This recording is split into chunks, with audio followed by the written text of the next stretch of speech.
Friends, आप सबका स्वागत है मेरे YouTube चैनल पे। मैं भागीरथ अग्रवाल आज फिर एक नई कहानी के साथ। तो आज की कहानी शुरू करते हैं। उससे पहले आप लोग से मेरी रिक्वेस्ट है, प्लीज़ मेरे चैनल को लाइक करें अगर कहानी पसंद आती है तो, और मेरे चैनल को सब्सक्राइब करें और ना भूलें बेल आइकन को क्लिक करना, जिससे आपको नोटिफिकेशन मिलेगी मेरी हर नई कहानी के बारे में। आप तब आज की कहानी शुरू करते हैं हम लोग। आज की कहानी है कि एक समय की बात है, बहुत सारे गिद्धों का झुंड आसमान में उड़ते हुए जा रहा था। तब उन्हें एक टापू दिखाई दिया, तो वो सारे गिद्ध उस टापू पे आके रुकते हैं।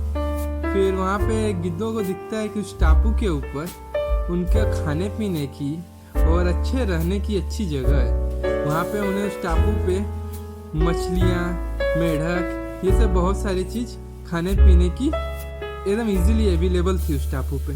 और एक खास बात की, वो टापू के चारों ओर पानी था, तो उनको शिकार करने के लिए भी कोई नहीं आ सकता था वहाँ पे। तो ये भी एक वहाँ पे सुविधा थी।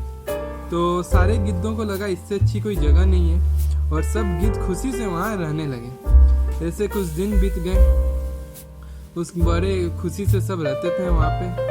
तो उनमें से एक बूढ़ा गिद्ध ये सोचा कि हम लोग तो पूरे जीवन में कठिनाइयाँ का सामना किए, चैलेंजेसों का सामना किए, स्ट्रगल किए, और उसके बाद आज आके हम लोग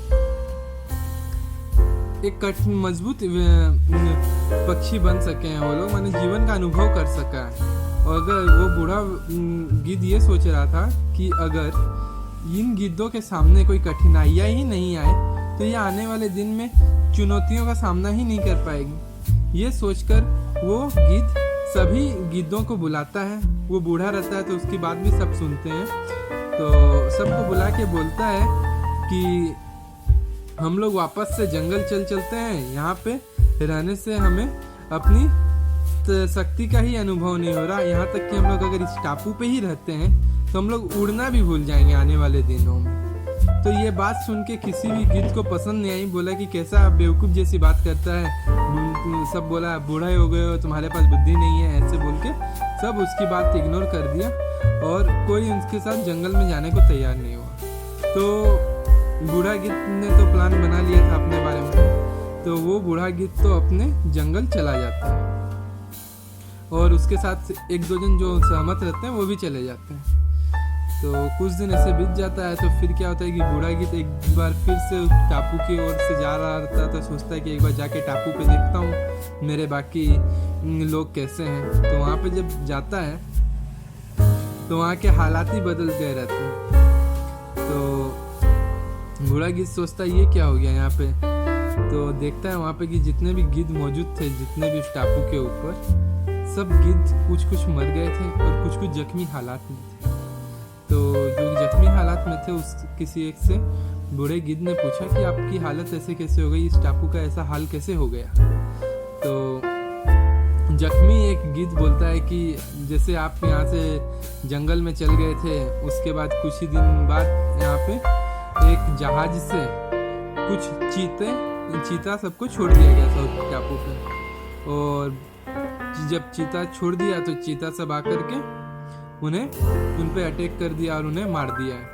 और वो गिद्ध बता रहा था कि हम लोग तो यहाँ पे इतनी खुशी से रहते थे, यहाँ तक कि हम लोग अपना उड़ना तक भी भूल गए थे, जिसके कारण वो चीता आसानी से उन्हें शिकार कर लेता है।